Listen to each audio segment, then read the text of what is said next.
Movie की शुरुआत होती है केबिन को दिखाने से, जो पेंसिल्वेनिया के रूरल एरिया में बना हुआ था। यहाँ पर एरिक और एंड्रयू होते हैं, जो दोनों एक दूसरे से बहुत ज्यादा प्यार करते थे।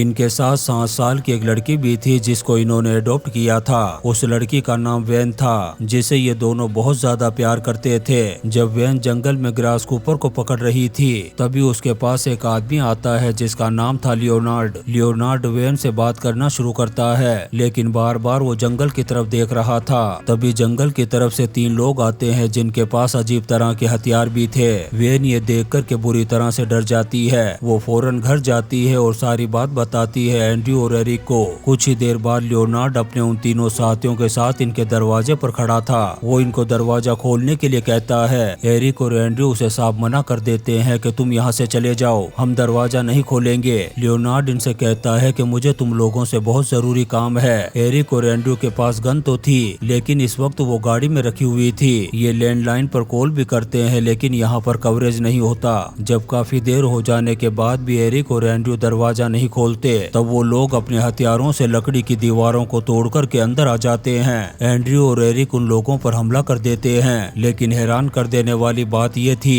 कि उन लोगों में से कोई भी इन दोनों पर हमला नहीं करता। तभी एरिक नीचे गिर जाता है, जिससे उसके सर में चोट लग जाती है। उन चारों लोगों में से 2 लड़कियां थी, जिनमें से एक नर्स थी। वो एरिक की हेल्प करती है। जब उसे होश आता है तो वो देखता है कि उन दोनों को बांध दिया गया है। उन दोनों के बीच में उनकी एडॉप्टेड बेटी वैन को भी बैठा दिया गया था। इसके बाद लियोनार्ड इन्हें बताता है कि हम यहाँ पर तुम्हें नुकसान पहुँचाने के लिए नहीं आए, बल्कि इस दुनिया में एक बहुत बड़ी मुसीबत आने वाली है। इसलिए तुम तीनों में से किसी एक को अपने आप को खत्म करके उस मुसीबत को टालना होगा। नर्स इन्हें बताती है कि मैं बहुत दूर से आई हूँ और यहाँ तक पहुँचने के लिए मुझे अपना सब कुछ बेचना पड़ा। लियोनार्ड नाम का एक गंजा कहता है कि मैं एक टीचर हूँ और साथ ही मेरा एक बार भी है। वहीं एक आदमी बताता है कि मैं एक गैस स्टेशन पर काम करता हूँ। दरअसल मैं पहले एक बहुत बुरा इंसान था, लेकिन अब पूरी तरह से बदल चुका हूँ। इस गंजे के साथ जो दूसरी लड़की थी, वो बताती है कि मैं एक होटल में काम करती हूँ और बहुत ही अच्छा खाना बनाती हूँ, मतलब वो एक कुक है। इनकी बातों को सुनकर के एरिक और एंड्रयू को लगने लगता है कि जरूर इन लोगों को उनके मॉम डैड ने भेजा होगा, क्योंकि वो नहीं चाहते कि ये दोनों एक साथ रहें। यहाँ पर हमें पता चलता है कि एरिक और एंड्रयू एक गे हैं और इन दोनों ने फैसला किया है हमेशा साथ रहने का। इसीलिए ये दोनों पेंसिल्वेनिया के एक रिमोट एरिया में आकर के रह रहे थे। यहाँ पर ये गंजा इन्हें बताता है कि हमने विजन देखे हैं, जिसमें हमने देखा है कि दुनिया पूरी तरह से तबाह और बर्बाद हो गई। अचानक से एक पेंडम आया और आसमान नीचे गिर गया। अचानक से दुनिया पर डार्कनेस फैल गई और अगर हमें इसे बचाना है तो तुम तीनों में से किसी एक को अपनी कुर्बानी देनी होगी, और ऐसा तुम तीनों में से किसी एक को अपनी मर्जी से करना होगा, क्योंकि अगर कोई तुम्हें मारता है तो उसका कोई भी फायदा नहीं होगा। वो गंजा इन्हें कहता है कि हम चारों एक दूसरे को नहीं जानते थे, लेकिन हम चारों ने एक ही विजन देखी। हमने देखा कि दुनिया किस तरह से तबाह हुई और इन्हीं विजन्स की वजह से हम चारों एक दूसरे से मिले। लेकिन उन दोनों को इस गंजे की तबाही वाली बात पर बिल्कुल भी यकीन नहीं होता। वो गंजा इन्हें बताता है कि सबसे पहले समुंदर में बड़े बड़े तूफान आएंगे, जिसकी वजह से चारों तरफ पानी ही पानी होगा। पानी फैलने की वजह से पूरी दुनिया में बीमारियां फैल जाएगी। उसके बाद पूरी दुनिया में अंधेरा फैल जाएगा और इस दुनिया में रहने वाला हर एक इंसान मारा जाएगा। लेकिन इतनी भयंकर तबाही के बाद भी तुम तीनों जिंदा बच जाओगे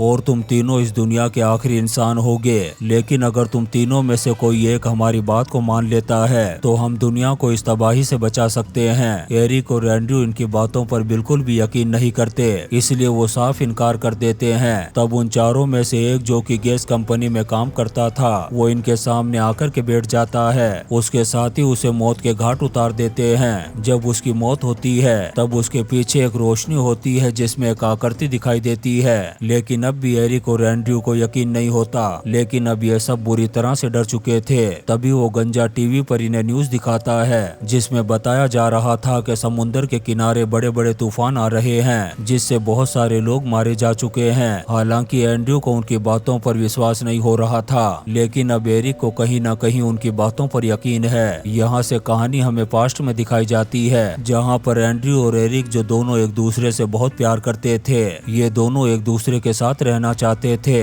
लेकिन इनके पेरेंट्स ने इन्हें ऐसा करने से मना कर दिया। पर कुछ टाइम के बाद इन्होंने फैसला किया कि ये दोनों एक दूसरे के साथ रहेंगे। इसके बाद इन्होंने वैन नाम की इस लड़की को अडॉप्ट किया और उसे लेकर के पेंसिल्वेनिया के रिमोट एरिया में इस केबिन में रहने के लिए आ गए। कहानी वापस से प्रेजेंट में आती है और हम नर्स को देखते हैं जो एरिक के सिर पर पट्टी कर रही थी। वो एरिक को बताती है कि हम चारों को एक जैसे ही विजन्स आते थे और उन विजन्स में हमने तुम्हें और तुम्हारी फैमिली को देखा था, इसीलिए हम चारों यहाँ पर एक साथ आए। इसके बाद हम उस छोटी बच्ची वैन को देखते हैं जो भागने की कोशिश करती है, लेकिन वो गंजा उसे पकड़ लेता है और अंदर लेकर के आता है। तब एंड्रयू उसे बताता है कि तुमने अपने जिस साथी को मारा मैं उसे पहचान गया हूँ। दरअसल कुछ सालों पहले एक बार में मेरा उससे झगड़ा हुआ था, इसीलिए शायद वो मुझसे बदला लेने के लिए यहाँ पर आया था। गंजा कहता है कि ये मुझे नहीं पता, मैं उसे पहले से नहीं जानता था, लेकिन सबसे पहले उसी ने हमें इस घटना इस तबाही के बारे में बताया था, जिसके बाद हमें भी विजन्स आने लगे। इसी बीच हम उस बच्ची को देखते हैं जिसका नाम वैन है। वो बड़ी ही चालाकी से एंड्रयू के हाथ में एक चाकू दे देती है ताकि वो अपने हाथों की रस्सी को खोल सके। तभी वो कुक उसके सामने आती है और एंड्रयू को बताती है कि दूसरी तबाही का वक्त आ गया है। मैंने इसका विजन देखा था, मेरे बच्चे मारे जाएंगे, लेकिन मैं कैसे भी करके उन्हें बचाना चाहती हूँ, इसलिए तुम में से किसी एक को मेरी बात माननी होगी। लेकिन एंड्रयू और एरिक उसकी बात नहीं मानते, जिसके बाद उसके साथी उसे भी मौत के घाट उतार देते हैं। इसके बाद ये फिर से न्यूज देखते हैं जिसमें बताया जा रहा था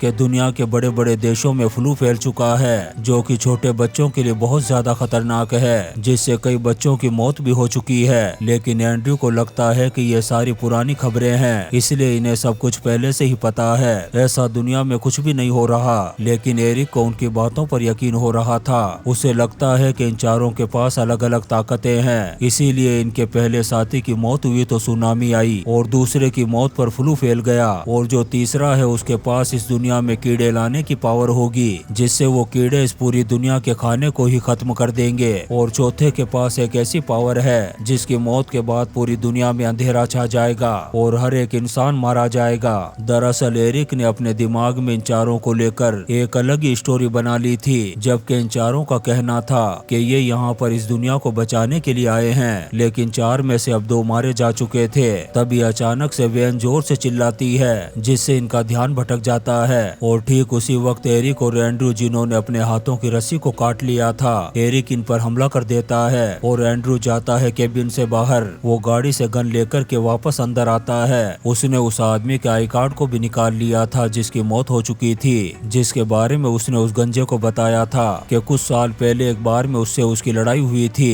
लेकिन उस आदमी ने उस गंजे और बाकी लोगों को अपना नाम कुछ और बताया था, जबकि एंड्रयू को उसका नाम कुछ और पता था। और जब वो उसके आई कार्ड को देखता है तो उसका वही नाम था जो एंड्रयू को पता था, इसीलिए वो उस गंजे से कहता है कि तुम्हारा साथी तुमसे झूठ बोल रहा था, वो एक नंबर का झूठा इंसान था, इसीलिए उसने तुम्हें और हमें अपना असली नाम नहीं बताया। उसने जो भी तुम्हें कहानियां सुनाई वो सब की सब झूठी थी, क्योंकि वो उस दिन की लड़ाई का मुझसे बदला लेना चाहता था। लेकिन वो गंजा एंड्रयू की बातों पर बिल्कुल भी यकीन नहीं करता और उसे कहता है कि सच वही है जो हम जानते हैं। तभी अचानक से नर्स भागती हुई आती है और एंड्रयू से गलती से गोली चल जाती है, जिससे उस नर्स की मौत हो जाती है। और अब सिर्फ वो गंजा लियोनार्ड ही जिंदा बचा हुआ था। ये उसे वॉशरूम में बंद कर देते हैं, लेकिन तभी वॉशरूम से कांच के टूटने की आवाज आती है। इन्हें लगने लगता है कि शायद वो विंडो तोड़ करके भाग गया होगा। जब एंड्रयू दरवाजा खोलता है तो वो वहीं पर था। वो एंड्रयू से गन छीन करके उसी पर पॉइंट कर देता है। तभी टीवी पर न्यूज दिखाई जाती है कि दुनिया में कई जगह पर प्लेन अपने आप ही नीचे गिर रहे हैं, जिससे कई लोग मारे गए हैं। और जो लेडी न्यूज पढ़ रही होती है,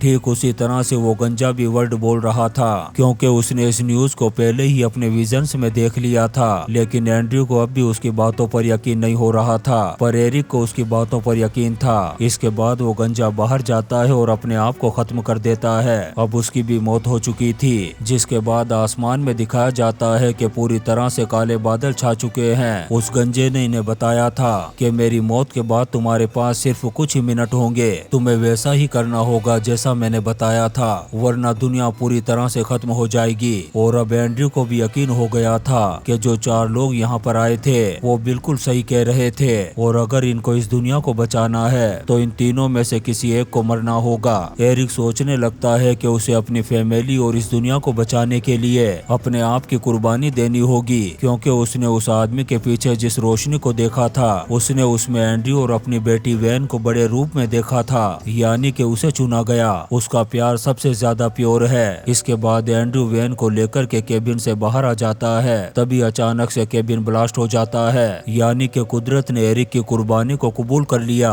अब एरिक इस दुनिया में नहीं रहा। इसके बाद एंड्रयू वैन को लेकर के सड़क पर जाता है, जहाँ पर उसे गाड़ी दिखाई देती है। दरअसल ये गाड़ी उन्हीं चारों की थी जिसमें बैठ कर के वो यहाँ पर इन्हें मैसेज देने के लिए आए थे। एंड्रयू वैन को लेकर के जाता है टाउन में। फिर जब वो न्यूज देखता है तब उसे पता चलता है कि दुनिया में जितनी भी तबाही हो रही थी अब वो पूरी तरह से रुक चुकी है। इस न्यूज को देख कर के एंड्रयू को यकीन हो जाता है कि उन चारों को ऊपर वाले ने विजन्स दिखाए थे ताकि वो दुनिया को बचा सके। इसके बाद एंड्रयू अपनी बेटी वैन को लेकर के उसी ट्रक से यहाँ से निकल जाता है जिसमें बैठ कर के वो यहाँ पर आए थे। और इसी सीन के साथ ये शानदार movie knock at the cabin खत्म हो जाती है। दोस्तों, हम आपके लिए ऐसी ही इंटरेस्टिंग मूवीज एक्सप्लेन करते रहेंगे, तो आप चैनल को सब्सक्राइब जरूर करें और लाइक और कमेंट्स भी करें। Thank you.